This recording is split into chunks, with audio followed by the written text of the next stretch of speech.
Abbaa Hussein akkanaa miti lakkii koo. Irraa godaan. Seera kam ilmi tokko namni tokko dhiirri tokko yoo fuudhu. Afur dhaabatan guyyaa kiyya tokkoffaa guyyaa kiyya afur kiyya. Guyyaa keetti maarree kaleessa anu arsiitti hin jirtu nama abbaan waan niyyate kenna targii waanum ofii duroof jedhani abbaan waan niyyate kenna nurraa dhaabe kaatama akka wannoo milishaa ajaja nu kenniteeti hagana gakkeen jettee kokkeena qabdee daa'imman xiyya gabuu ishitu hin jiru dhaabachi nurra. Ilma keetti kun ganyaa fardaa san kenni jedhan. Ganyaa irraa ati ganyamatis ati ganyaa irraa hin bahine. Gammureeyyii fardoon arginu. Si wage jedhe mucaan.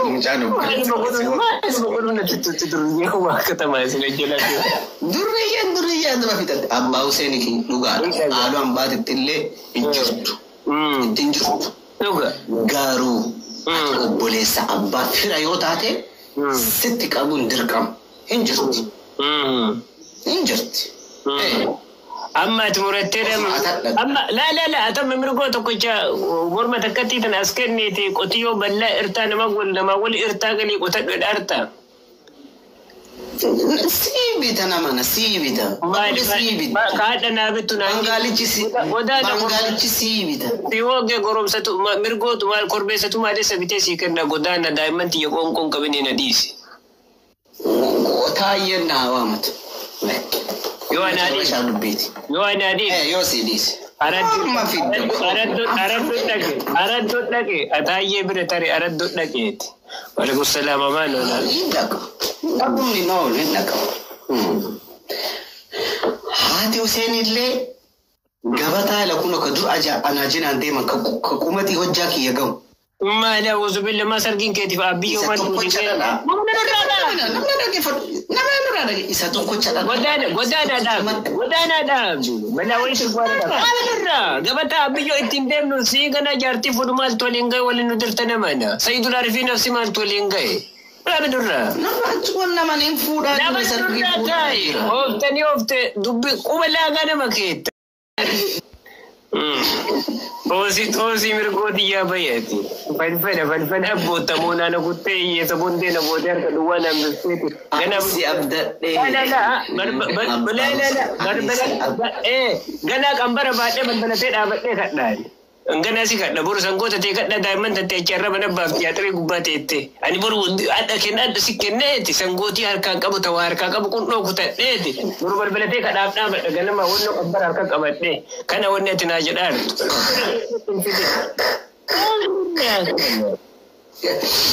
Gugumaa nyaatiin mataasi keessa yaa'aadha. Adda si ulatte. Kaastu araddoon na haa dabalan bakka isiin jirtu quban qabu. Urgayoo medhiifti anaa kunoo dheengadda bochaani wanta deemee dhufe achumaan taphala dhaqeetti bareedduu isii naa fuudhee dhufe haga 200 amma haga ji'a 3 homaa yaadu xiichee ulataa ragganama yoo haadhu seenaati wallolallee liphitti godha. Galgalallee yoo anaa fookaatee tajiruutu naa fookaate cala itti godha inatti fadhu jennaani oola basirrii doon qabda godaana waan namatti fachiifti. Sabasa kan aja. Emang bani furri figa untuk mana kana garana nyatu la fani jela bo. Toga. Ni la na kol fadur jartu na ko jolle daima furri la fayel si la bo dulal kulanga. Tu agna kan argu tu garana nyatu la fani jela bo. Inatti wachifte na ko saudal.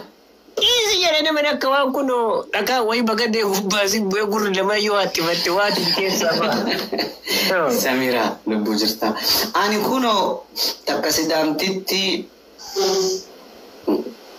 mala kofti kesa dagadde jira. Jiya sadi turte wai kalesa fude wa kawadde.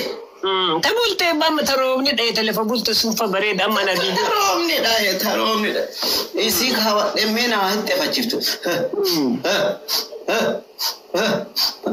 Najalabat na hati fajit kawat araddo ke tawadu jere to mambat inna hati fajit ana wanjina tobi kanjetta adne ngadda gudita emi mana warra soddaki ya devne gurbatiti mana bocci ya devne soddati ya bira naannoo gooroo hoolotaa kadhannaa afanii algaa bu'eechi jira waa godolee wayachi naa buusan yoo ana siyaatti fadhe hoolotii asii dammadhe kun golaayyaate uummata lol babaate waraabessa mana seenedhanii yoo ibidda badaa jala sutaa fuudhani maal abbaa useena maaltu gole waatu balbala darbee ol gale lakkani uumaa darbee ol gale maali ana tottifate ijoollettaat nama attifatu dhageettanii beettanii simaa attifate hoolotiin dammattee akkana fiiddee booroon baate fafaayaa